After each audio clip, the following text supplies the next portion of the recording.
kanamo, berhin sa barangay.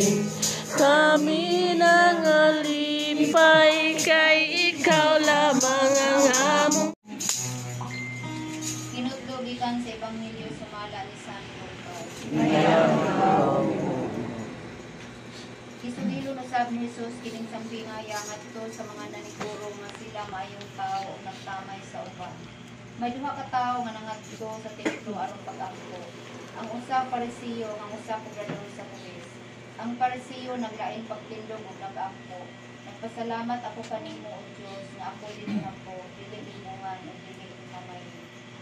Sama sa uban, nagpasalamat ako kanimo nga dili ako sama ni atong kobrador sa buwis. Nagbuak sa ako duha ka adlaw matag semana.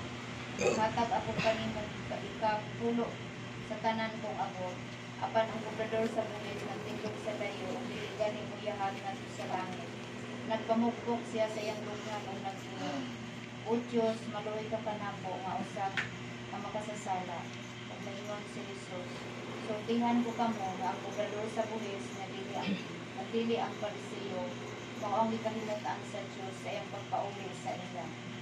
Kay ang tanan nga magpataas sa iyang kagalingon ipaubos. Ug ang tanan nga magpaubos sa iyang kagalingon ipataas. Ang Ebanghelyo sa Ginoo. Dayon ikaw, Kristo, kami sa kanamo. Dili ko kami tungyan sa bangay, inaluhan sa akong kadatan.